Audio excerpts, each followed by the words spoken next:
buong mundo. Ako po si Boy Abunda and welcome to the 2025 senatorial interviews na kasalukuyan po ay ginaganap dito sa Philippine Women's University. Narito po ang ating panauhin, senatorial candidate, Attorney Raul Lambino. Attorney Raul, maraming salamat. Maraming salamat, Boy, at maraming salamat sa PWU sa pag-imbita sa akin. Attorney, umpisahan ho natin ang ating interview.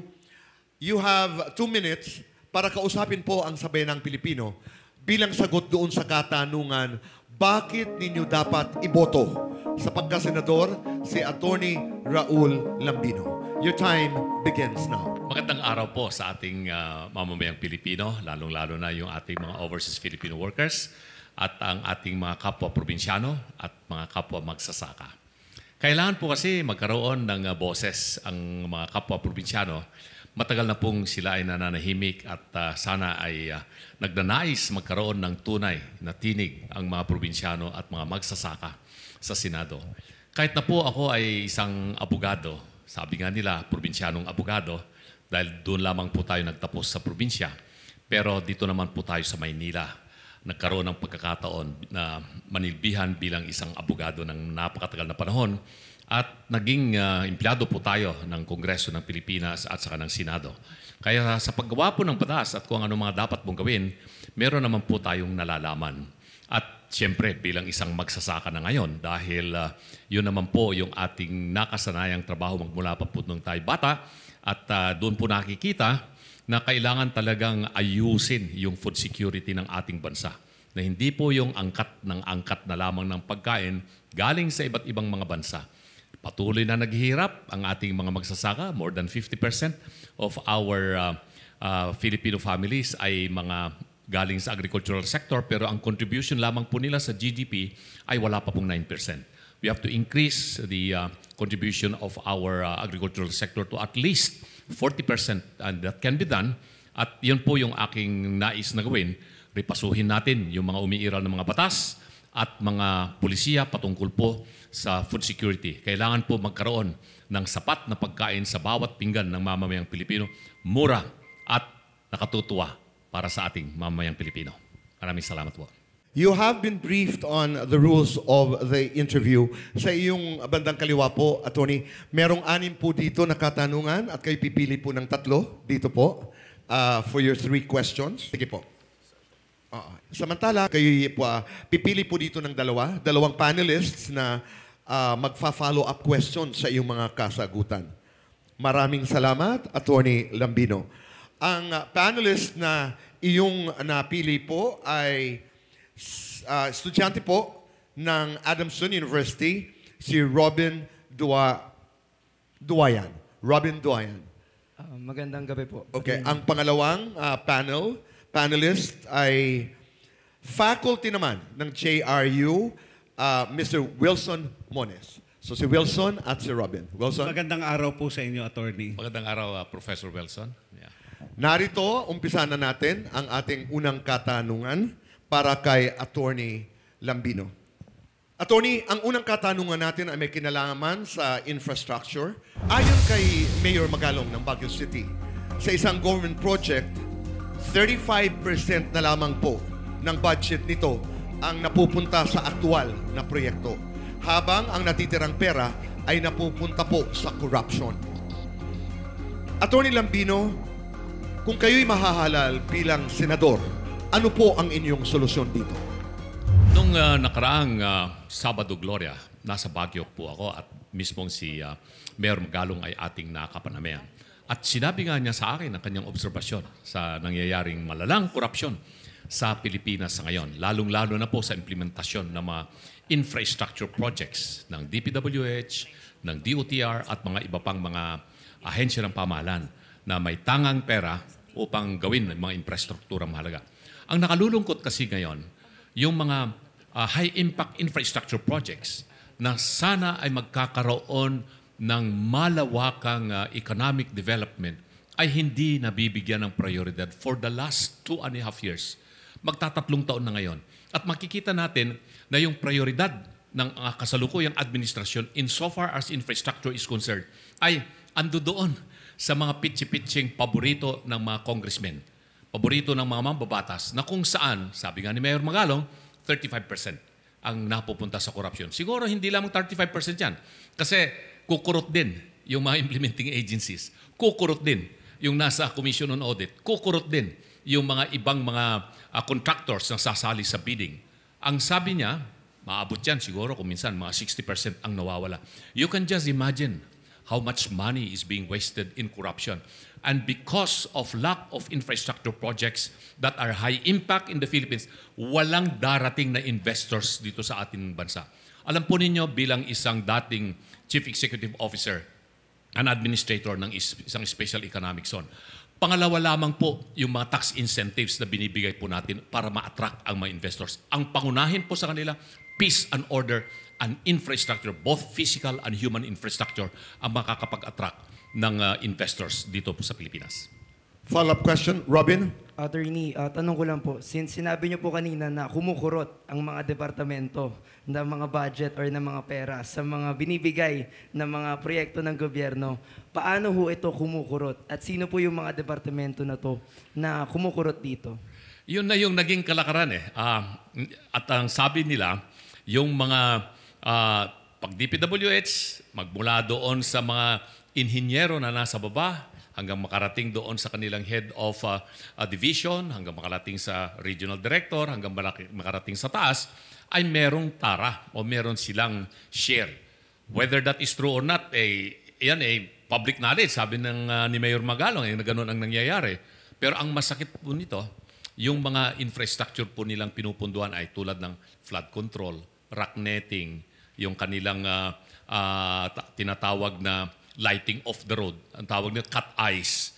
Ang lalaki po ng nawawalang pera sa pamahalaan. At yan ang nakalulungkot kasi hindi nga natin nakikita yung improvement ng ating mga infrastructure na kailangan sa isang supply chain para umusad po ang ekonomiya ng bansa. Wilson? Attorney, sa makatuwid po pala, sa sinasabi niyo na ito ay kalakaran na, normal na kalakaran na, kung sakasakali po na kayo po ay mahalal bilang isang senador, paano po ninyo susupuin o kung hindi man ay bawasan itong kalakaran na ito na kinalakihan na nating lahat?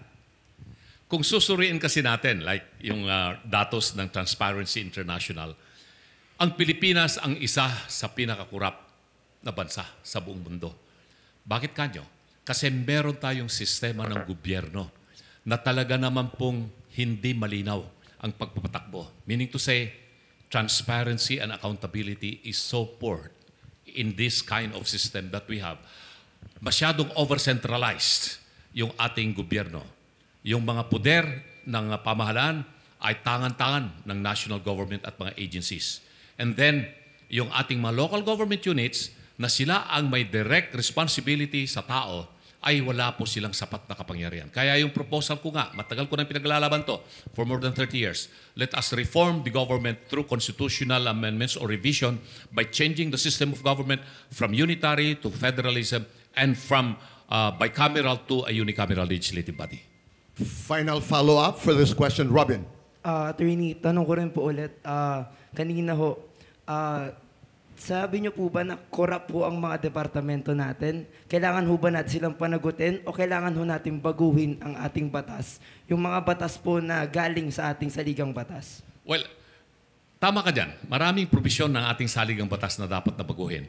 Marami ring mga batas na dapat nating babaguhin. Masyado ng matanda yung Republic Act 3019, yung Anti-Graft and Corrupt Practices Act. Pero ang isang bagay na pwede natin pong magawa ngayon ay gamitan po natin ng bagong teknolohiya na available na po.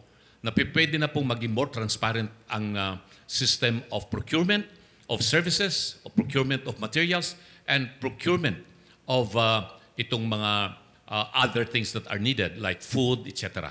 Kasi sa lahat, pag may transaksyon, sabi nila may komisyon. Hindi lang po DPWH, hindi lamang po DOTR, pati na rin po sa Department of Agriculture.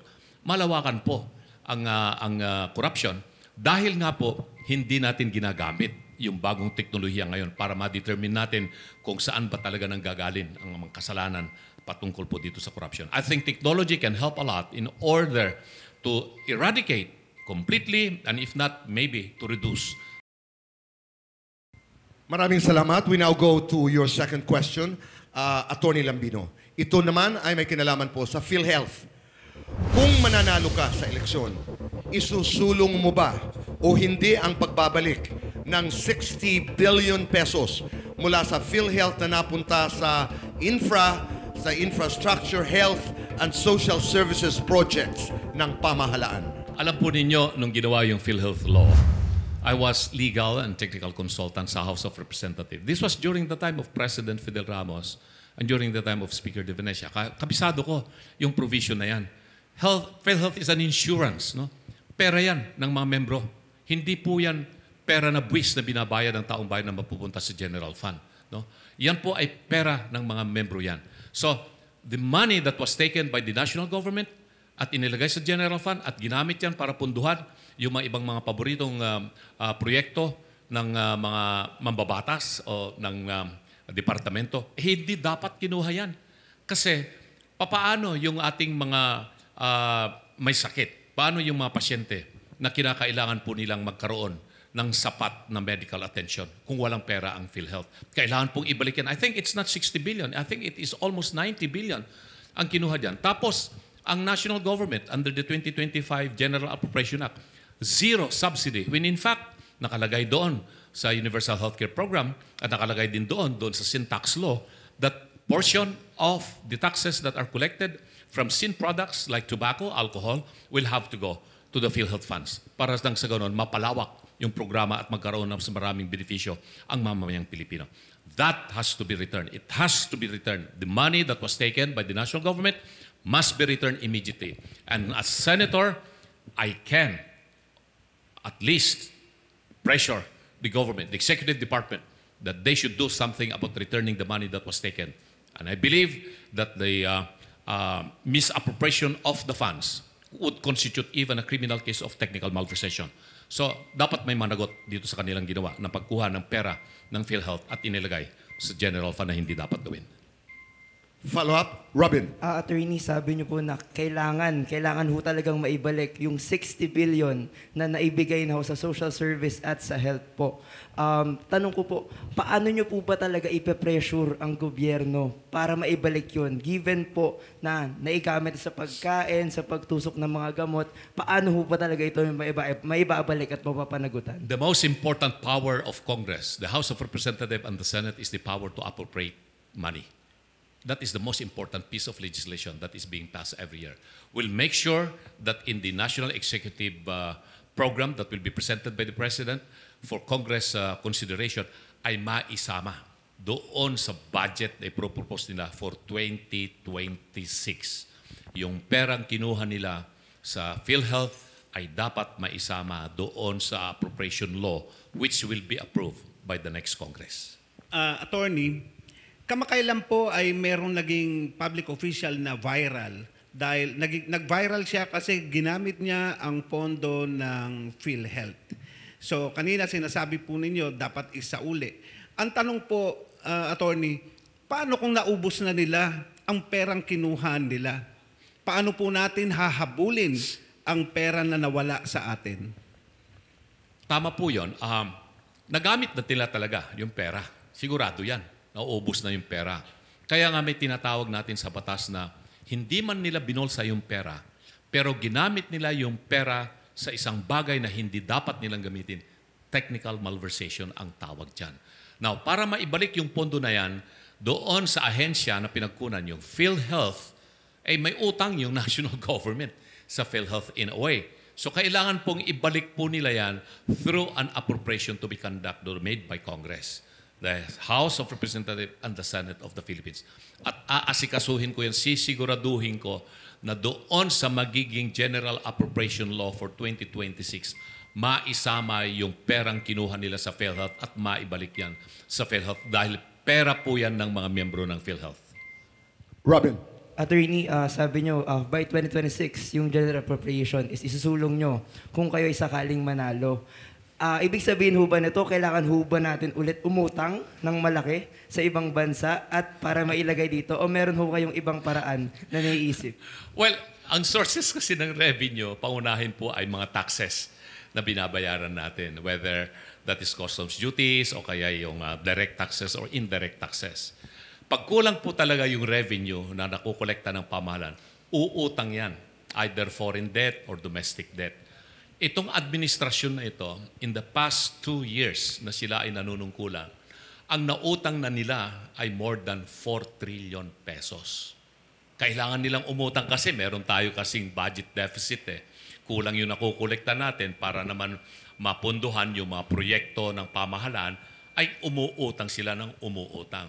And that is very fiscal mismanagement ang tawag po dyan. Dahil sa isang ordinaryong pamilya, kailangan yung gagastusin mo ay hindi ka dapat sumobra doon sa kinikita mo. Pag sumobra ka po dyan, magkakautang ka ng malaki. Paano mo babayaran yan? If you cannot pay that, inflation will come in, tataas ang mga bilihin, kawawa ang taong bayan. Yan. Attorney Lambino, narito naman po ang pangatlong tanong na iyong napili. Ito may kinalaman po sa OFW. Noong nakaraang taon, nagbigay ang mga OFW ng $38.3 billion sa bansa mula sa kanilang remittances.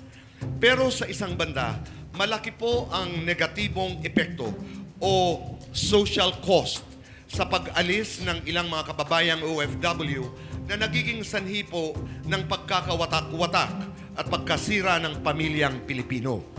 Kung papipiliin po kayo, ano ang mas mahalaga?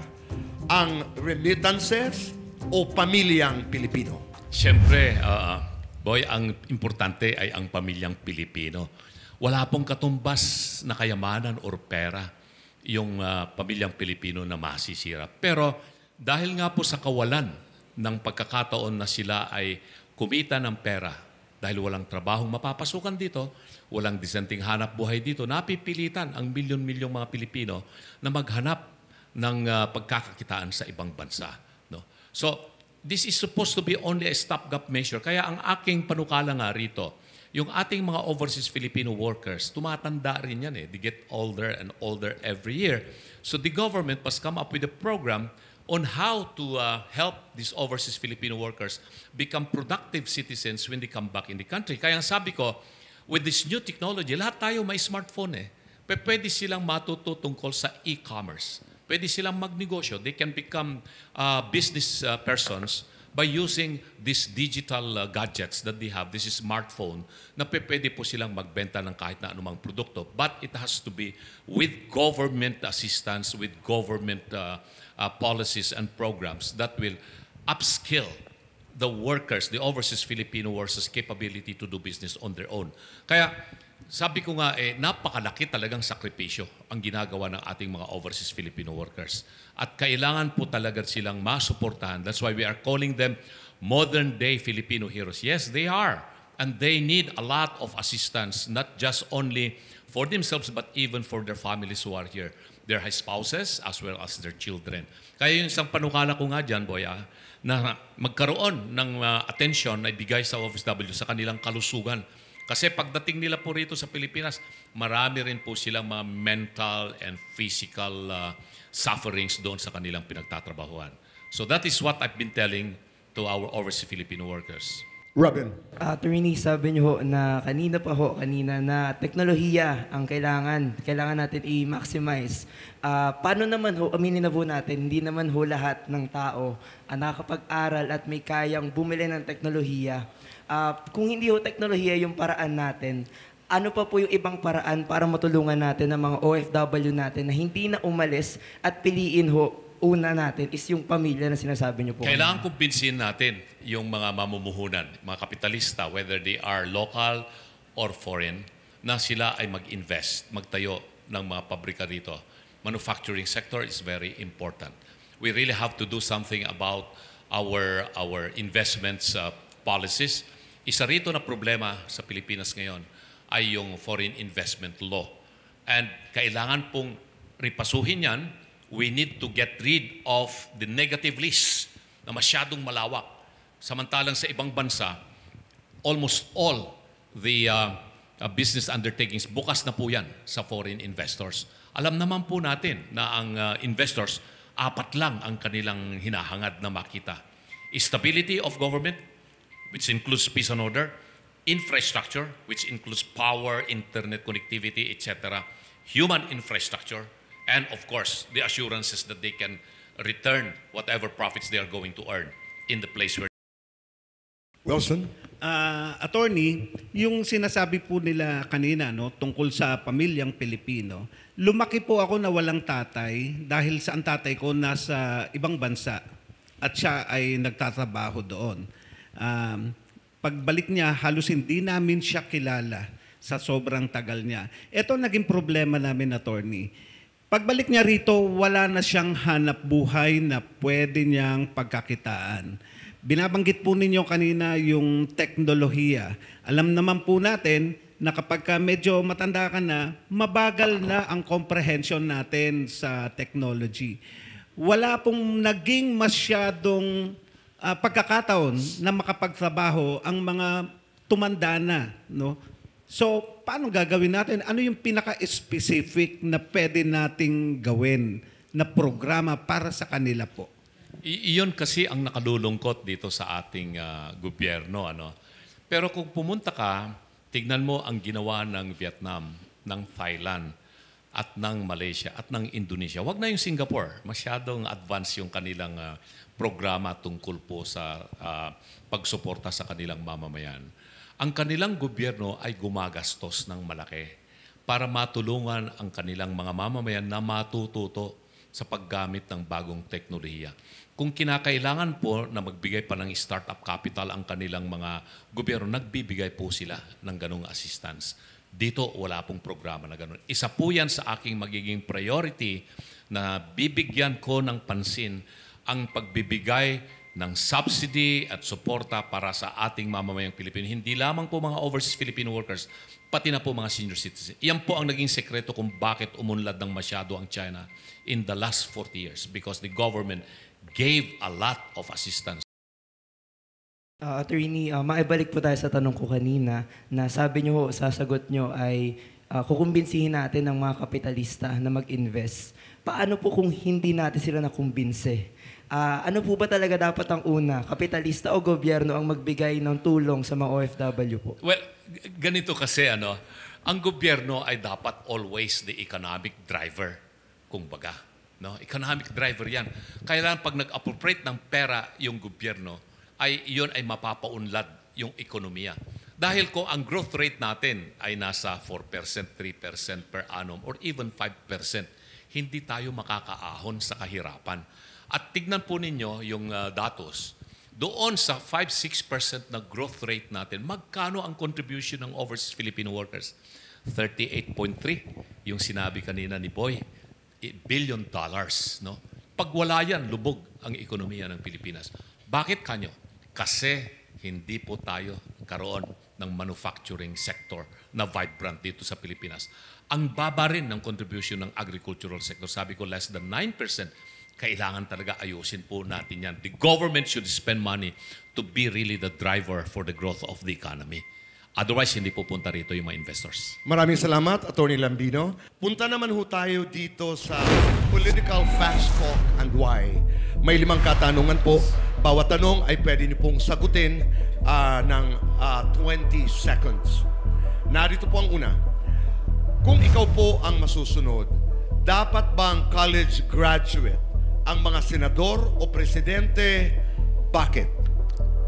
Kailangan baguhin natin ang saligang batas kung ganon ang magiging patakaran natin. Ako ay naniniwala na ang edukasyon ay hindi lamang po nakukuha sa eskwelahan. Ang edukasyon ay hindi nasusukat doon sa certificate o diploma. Ang edukasyon ay makukuha kahit saan. You can be schooled, but you will not be educated. Yumayaman ang pumapasok sa politika. Tama o mali? Bakit? Hindi lahat. No? Pero kung ang mga pumapasok sa politika ay mga oligarko at mayayaman na magpapayaman at magpapayaman pa rin lahat yan. Kaya kailangan pumili po sila ng mga kandidato na talagang andon sa puso ang kanilang serbisyo. Serbisyong may puso, serbisyong totoo. Attorney Lambino, dapat ba pantay ang sweldo ng mga manggagawa sa probinsya at National Capital Region? Yes or no? Bakit? Yes. Kaya nga, laging problema natin yung urbanization. Kaya dumarami yung mga mamamayan natin galing sa probinsya, pumupunta sila sa urban centers like Metro Manila, Metro Cebu, Metro Davao. Kasi sa tingin nila, mas mataas ang sweldo rito. Pag ginawa mong pantay-patay ang sweldo sa rehiyon at saka dito sa mga urban centers, hindi na po aalis yung ating mga kababayan na magtatrabaho at hindi na. Sa bilis po ng takbo ng teknolohiya, Attorney Lambino, posible bang magkakaroon tayo ng robot na senador? Yes or no, at bakit? Palagi ko hindi. Kasi yung robot ay magiging depende pa rin yan sa gagawin ng isang tao. It cannot happen. No? Sa tingin ko, hindi mangyayari yon. Hindi niya alam makikipagdebate yan pagdating doon sa mga usapan tungkol sa paggagawa ng batas. Katulad po ni Erap, Gloria, Digong, ang sabi ho nila, kapag presidente ka, malamang makukulong ka. Nakakatawa ho ba ito o nakakabahala? Nakakabahala po yan. Dahil nga po sinabi ko, we have a dysfunctional political system in the Philippines. Kailangan na po nating ayusin yan. Kung hindi, ganon at ganon ang mangyayari. Tulad ng nangyari kay Erap, nangyari kay Gloria, nangyari ngayon kay Duterte. So, ayusin po natin yung ating political system. At pwede na po natin baguhin yan. Attorney Lambino, maraming salamat. You have 1 minute again to talk to your public sa sambayanang Pilipino po. May 1 minuto po kayo para kausapin sila. And your time begins now. Mga minamahal na kababayan, ako po ay hindi po nangarap, hindi ko rin po ito plinano na tatakbong senador. Pero nakita ko po yung tsura ng ating bayan sa loob po ng maraming taon. Magmula po nung ako ay naging isang abogado. The past 1 generation, 40 years ang nakaraan, hindi ko po nakita yung pag-unlad ng bansang Pilipinas na tulad ng pag-unlad ng mga ibang bansa dito sa Asia, lalong-lalo na po dito sa ASEAN. Dati po ay nangunguna tayo dito sa ASEAN. Sa buong Asia, pangalawa lamang po ang Pilipinas sa Japan. Pero sa ngayon po, sa 10 ASEAN countries, ay nandoon na lamang po tayo sa pang-6 or pang-7. Baka mangulilit pa tayo, mauuna pa yung Laos sa atin. Ang problema po natin kasi, we have a politics of oligarchy. We have a politics of plutocracy. Ako po ay isang probinsyanong abogado. Ang tibok ng aking puso ay tibok ng ordinaryong mamamayang Pilipino. Maraming salamat, Attorney Lambino. Mula sa aming puso, sa iyong panahon, good luck and God bless you. Maraming salamat, Boy, at maraming salamat sa mga panelists at sa lahat po ng mga mamamayang Pilipinong kinig at manunod dito sa programang ito. Salamat. At muli, ako po si Boy Abunda at ito po ang 2025 Senatorial Interviews. God bless us all and God bless the Philippines. Maraming salamat po.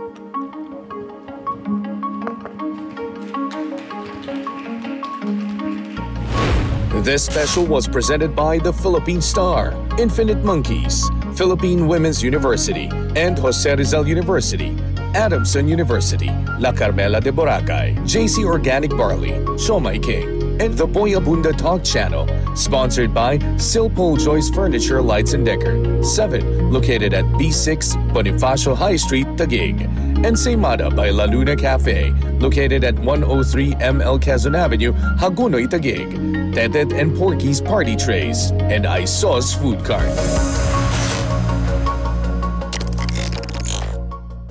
In the lead-up to the 2025 midterm elections, one platform dares to ask the important questions. This is the 2025 Senatorial Interviews. Upon arrival at the interview venue, each candidate is given a briefing on the flow and mechanics of the program. Each candidate begins with the question that starts it all: why should the people vote for you? They have 2 minutes to convince us. Next, the candidate draws 2 panelists from a pool of 6 teachers and students from 3 universities. The candidate then selects 3 questions from a list of 6 prepared by the 2025 Senatorial Interviews team. For each question, the candidate has 2 minutes to respond. After each main answer, the selected panelists ask up to 3 follow-up questions. The candidate has 1 minute to answer each of these. Then comes the political fast talk and why with Boy Abunda. 5 questions with 20 seconds to answer each question. And finally, the last word. Senatorial candidates get 1 minute to deliver that final message to the Filipino people. This is a test of conviction, character, and heart.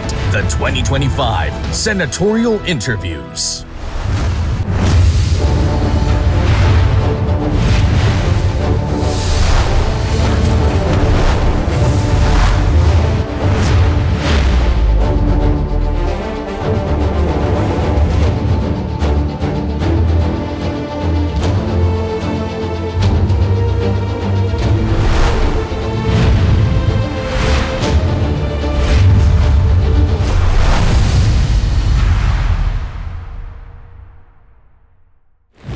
Magandang araw po sa inyong lahat. Ako po si Boy Abunda and welcome to the 2025 Senatorial Interviews na kasalukuyan po ay ginaganap dito sa PWU. Maraming salamat po.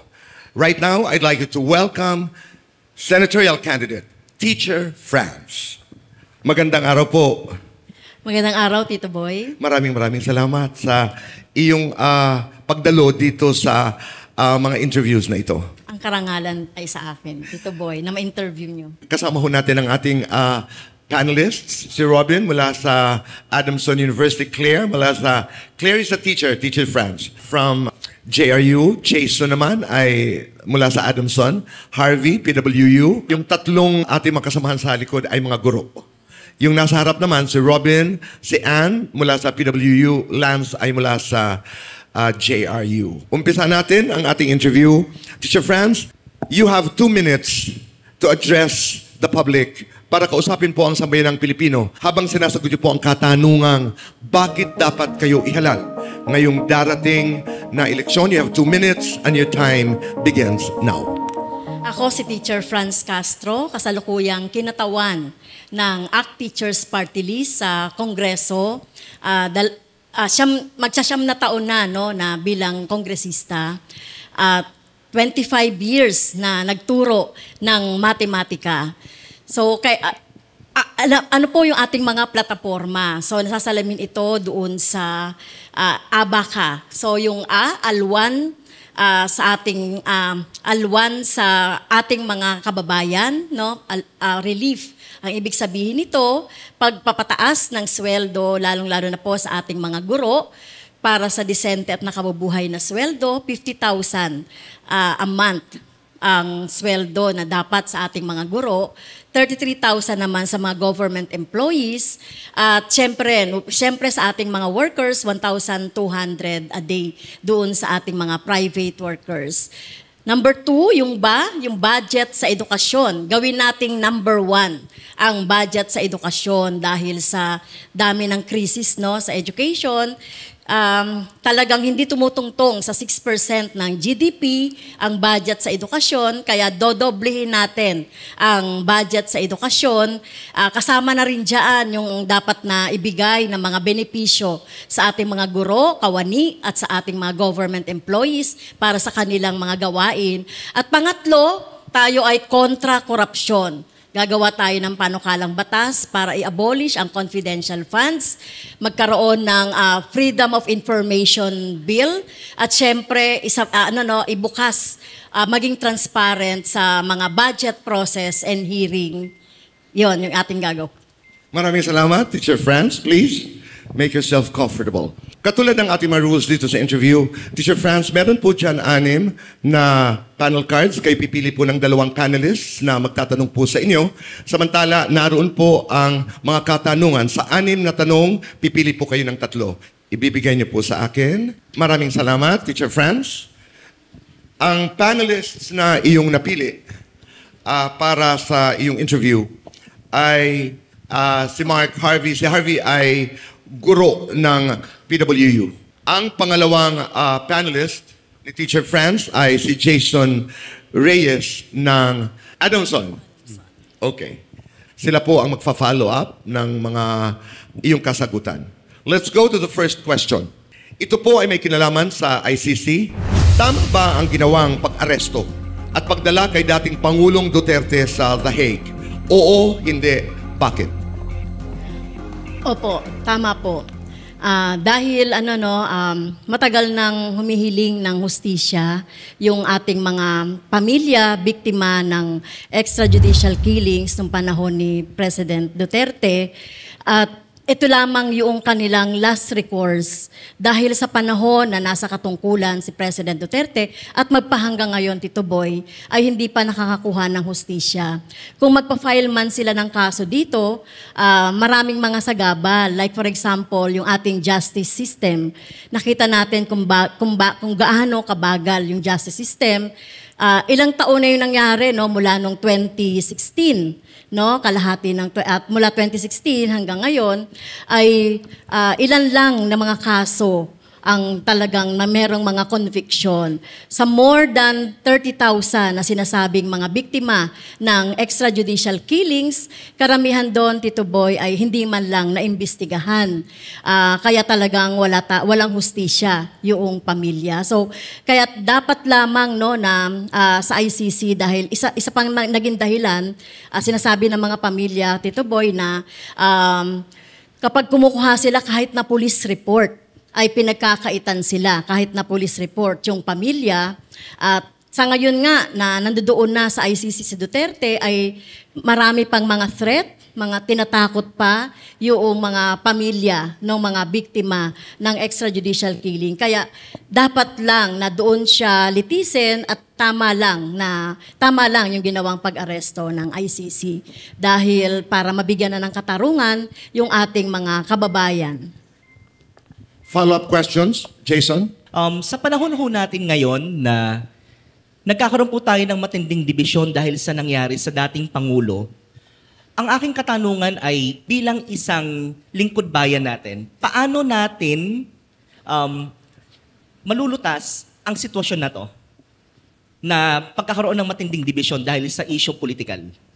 Salamat. Yes, nakakalungkot na nagkakaroon ng malaking pagkakahati-hati ang ating mga kababayan. Pero ang sagot natin dito, yung paano ba natin maibibigay talaga yung hustisya? Sana maintindihan ng ating mga taong bayan na kailangan talaga yung hustisya above all. Hindi po ba? At bilang mga mamamayan, bilang kinatawan, bilang teacher, kailangan nating painstakingly ipaliwanag sa ating mga kababayan yung nangyayari sa ating paligid at magbigay tayo ng mga pamamaraan para mag-unite yung ating mga kababayan doon sa pag-unite doon sa pagkukuha ng hustisya. Harvey? Marami pong grupo na nagsasabi na posibleng may problema doon sa pag-aresto at one of the major premise po kung bakit tayo pumupunta sa ICC ay sinasabi nila na may problema sa ating justice system. Bilang isang kongresista po at bilang tumatakbong senador, ano po ang nakikita nating mga problema sa justice system natin at ano ang mga solusyon na pwede nating gawin? Yes, so sinasabi talaga natin Harvey, na yung ating justice system ay may kakulangan. To say sinasabi nila bulok daw yung ating justice system. Unang-una, yung mga kaso na mga idinudulog ay ilang taon na yon bago ito madesisyonan. 5 taon, 4 na taon. Tapos, siyempre, ang ating justice system ay pabor lang doon sa mga mayayaman. Sino ba yung nakaka-afford ng mga mahuhusay, ng mga abogado? At yung ating mga kababayan na mga mahihirap ay talagang kapos na kapos talaga sa hustisya. Kaya kailangan nating baguhin ito. So paano natin babaguhin ito? Yung kailangan natin talagang mabago talaga yung pagtingin na dapat na ibigay sa ating mga kababayan yung like yung attorney, etc. Okay. Who does the last follow-up question? Jason, go ahead. Teacher Franz, nabanggit niyo po kanina na mabagal ang ating justice system dito sa Pilipinas. Ang tanong ko lamang po ay, ano po kaya ang nagawa natin bilang mambabatas para ito'y mapabilis? Knowing the fact na we are talking also here about the checks and balances among the HOR and also to the judiciary. And, ma'am, kung sakasakaling maluluklok po kayo sa Senado, paano po yung mga programang gagawin natin ukol sa hudikatura? Salamat po. Sa ngayon, Teacher Jason, no, sinasabi natin na mabagal, may kakulangan tayo. Kaya lagi tayong nag-a-aproba ng mga pagbubukas ng mga sala o yung mga mga korte, no? Kaya lang ang problema natin dito ay yung pondo. No, kailangan ay madagdagan yung pondo doon sa pagbubukas ng iba't ibang mga korte at syempre kailangan din natin ng magbigay din ng mga kawani na pwedeng mag-asikaso doon sa ating mga korte. Kaya malaki talaga yung kakulangan dahil doon sa kakulangan natin doon sa budget. Sana magkaroon ng guidelines, no? Ipe-propose natin yung guidelines na dapat ay ma-resolve agad yung kaso for a certain period of time. Depende doon sa level ng kaso o gaano kalala yung kaso. Maraming salamat, Teacher Franz. Let's now go to your second question. At ito'y may kinalaman po sa party list. Ayon sa pag-aaral ng Kontradaya, isang election watchdog, over half of the 156 party list groups participating in the 2025 elections do not represent the marginalized groups as provided for by the Constitution. Sa iyong palagay, dapat bang tanggalin o buwagin ang party list system? Your time begins now. Kailangan nating i-reforma, no, yung ating party list system. In fact, ang Makabayan, isa ako dun sa author ng pag-aamyenda dun sa party list system.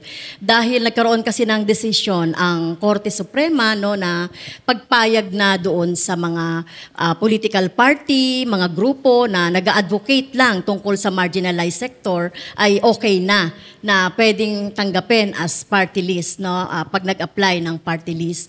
Kaya kailangan natin, Kuya Boy, na ibalik yung esensya ng nakalagay sa Constitution na talagang marginalized sector ang nandoon sa party list, including na dyan yung mga nominees. Dapat ang nominees ng tatakbong mga party list ay talagang matagal na nag-advocate nung mga marginalized na mga advocacy, like katulad ng mga magsasaka, yung mga manggagawa.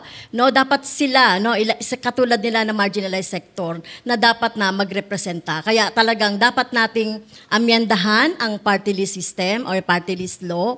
At syempre para matanggal kasi in legislation lang matatanggal yung naging desisyon ng Supreme Court na kahit na political party ay pwede na. So yun yung yun yung gusto natin sa party list. Hindi lang yung pangalan as party list, kailangan din natin yung mga nominees na talagang ay ma-scrutinize ng COMELEC para ma-representa talaga ang marginalized.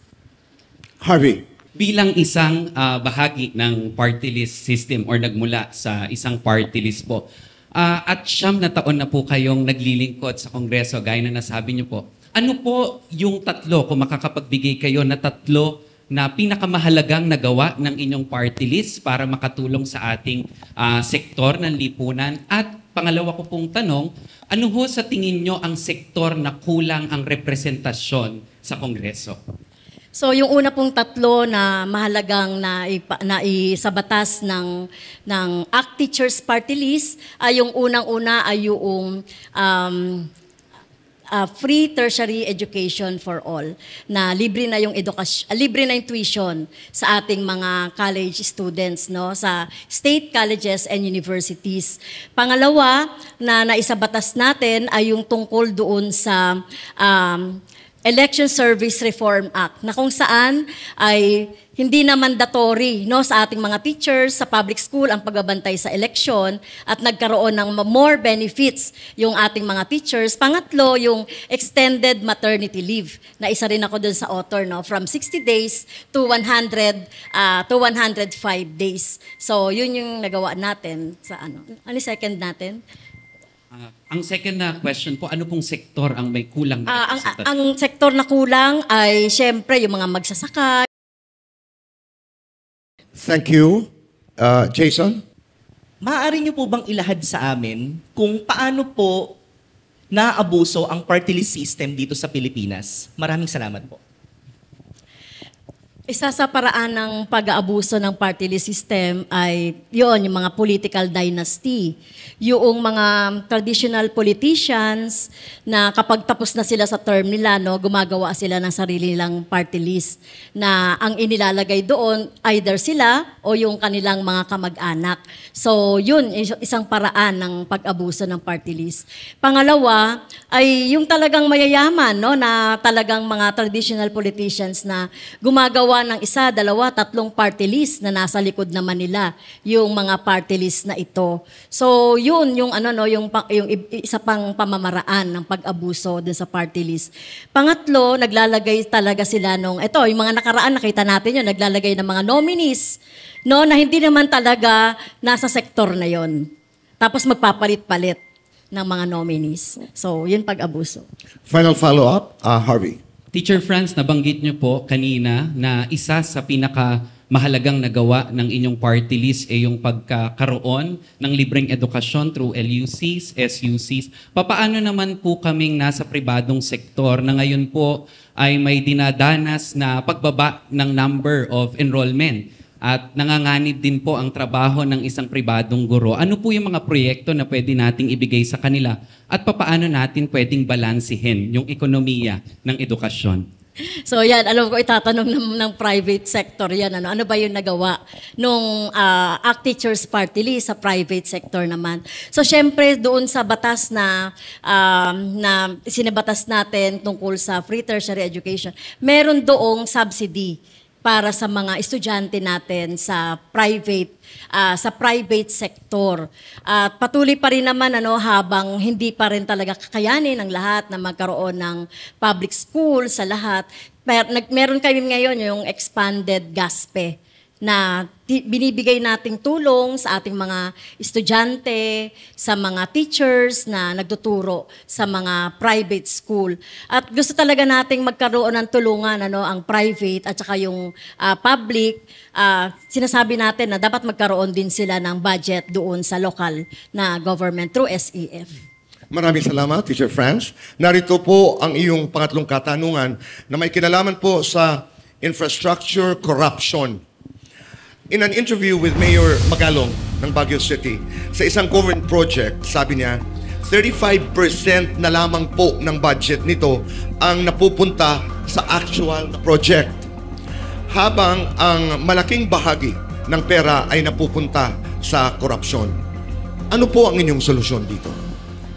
Yes, dito sa corruption na ito, Kuya Boy, isa yan sa mahalagang plataforma po na dinadala po ng Makabayan. No? Sa amin po, paano ba natin to masusolusyonan? So, unang-una po, pag-approve po ng budget, dapat maging transparent mula doon sa mula doon sa deliberation hanggang doon sa bicameral conference committee.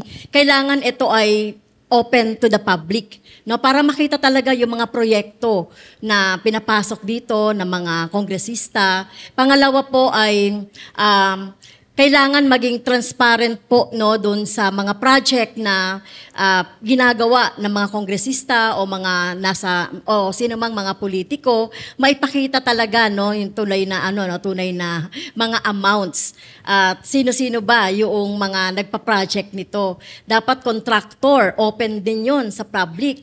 Dapat yung mga contractor na blacklisted na o yung nagkaroon ng poor performance doon sa mga infrastructure or whatever, dapat ay hindi hindi na talaga isasali no doon kung sakali na magkaroon ng susunod na project for bidding.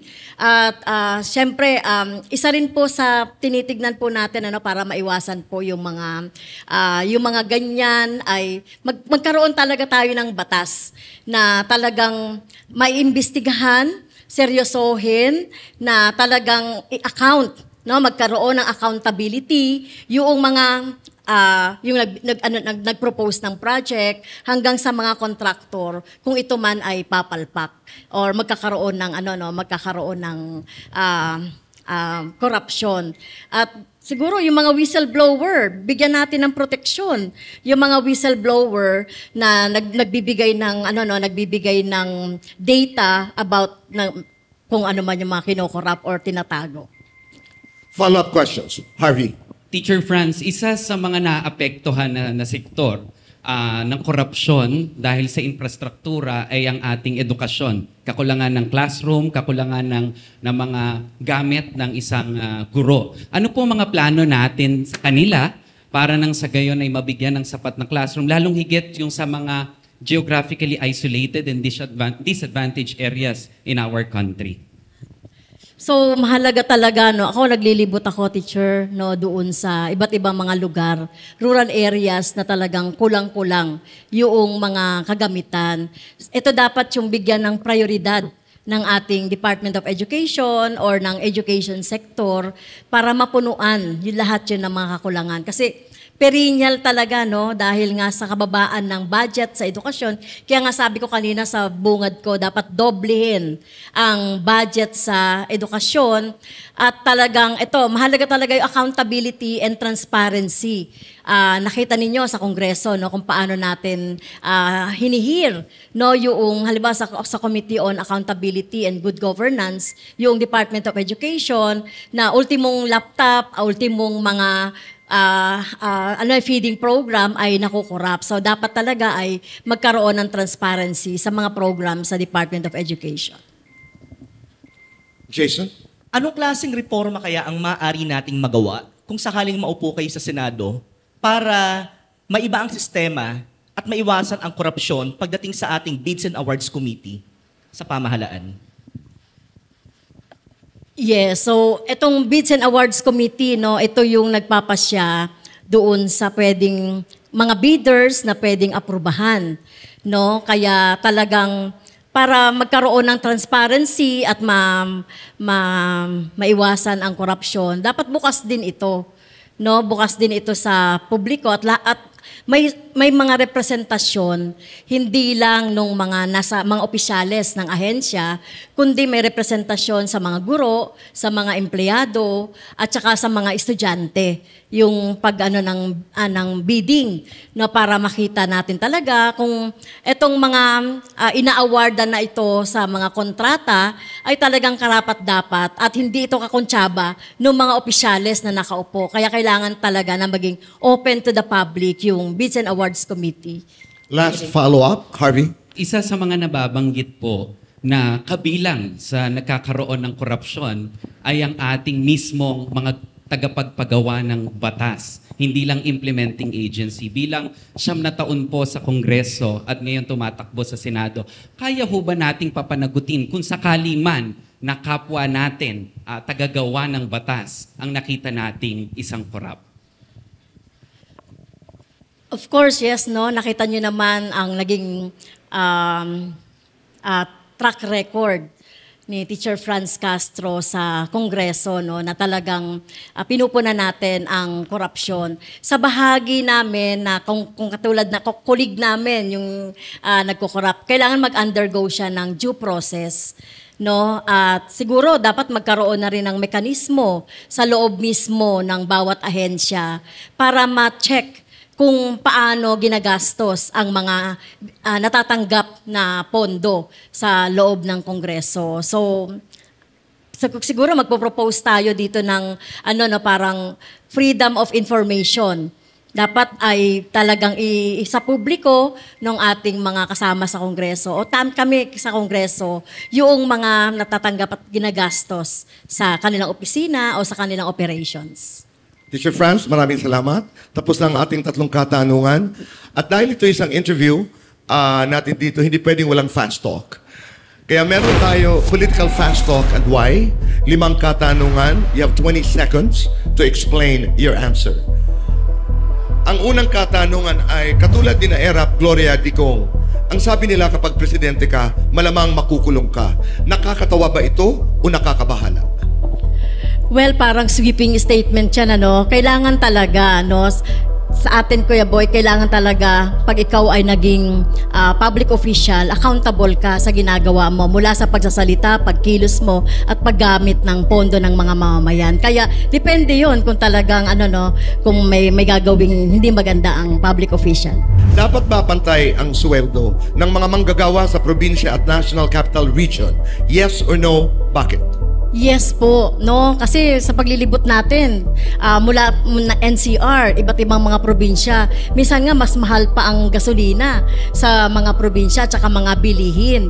Kaya parehas lang din naman ang gawain, no? Parehas din naman ang presyo ng mga bilihin. Kaya kailangan talagang ipantay ang sweldo ng lahat ng manggagawa. Yumayaman ang pumapasok sa politika. Tama o mali? Bakit? Well, siguro yung iba po, no? Pero sa bahagi namin sa Makabayan, nanatili pong simple ang buhay namin. At makita naman natin ang sweldo ng ating mga nasa gobyerno ay minimal lang. Kaya kung talagang gagawa ka ng hindi maganda, siguro makikita sa'yo na may something. Kung ikaw po ang masusunod, dapat bang college graduate ang mga senador o presidente? Bakit? Not necessarily, Kuya Boy, no, na college graduate. Basta meron itong pusong mapagmahal sa ating mga kababayan, tapat, no, sa paglilingkod sa ating mga kababayan, ay isa ito sa mahalagang qualification ng tatakbo sa gobyerno. Teacher Franz, sa bilis ng takbo ng teknolohiya ngayon, posible bang magkaroon ng robot na senador? Yes or no? Bakit? Well, siguro sa ngayon, Tito Boy, may mga robot na nga di ba? Yung mga sumusunod doon sa mga utos ng nasa executive, nakikita nating robot na yon. Kaya kahit na hindi maglagay ng teknolohiya o makabagong teknolohiya, ay may nangyayari ng ganon. Teacher Franz, maraming salamat on behalf of the panel, on behalf of the team, on behalf of Adamson, GRU, and the PWU, maraming salamat. Pero bago tayo magpaalam, meron po kayong closing statement na 1 minuto po para kausapin ang sambayanang Pilipino. Sa ating pong mga kababayan, sana po ay suportahan nyo si Teacher Franz Castro. Kami po sa Makabayan, 11 months late kami na may daladalang pambansa demokratikong programa para sa ating mga mamamayan para mabago po ang sitwasyon. So kanina nasabi ko na sa aking introduction, ano yung mga mahalaga. Kailangan talaga nating paunlarin ang ating kabuhayan through national industrialization at pag-unlad ng ating agrikultura. So ito yung pamamaraan natin ng Makabayan para munlad po at mabigyan po talaga tayo ng magandang kinabukasan. At syempre, magkaroon po sana ng mga serbisyong panlipunan, kagaya ng edukasyon, health, pabahay, na talagang sasagot doon sa pangangailangan ng ating mga mamayan. Kaya ako po, nandito po si Teacher Franz Castro. Teacher Franz, maraming salamat sa iyong panahon. God bless you and good luck. Salamat, Tito Boy. Muli, ito po si Boy Abunda and this is the 2025 Senatorial Interviews. God bless us all. This special was presented by the Philippine Star, Infinite Monkeys, Philippine Women's University, and Jose Rizal University, Adamson University, La Carmela de Boracay, JC Organic Barley, Siomai King, and the Boy Abunda Talk Channel, sponsored by Silpol Joyce Furniture Lights and Decker, 7, located at B6 Bonifacio High Street, Taguig, and Seymada by La Luna Cafe, located at 103 ML Quezon Avenue, Hagunoy, Taguig, Tetet and Porky's Party Trays, and Isos Food Cart.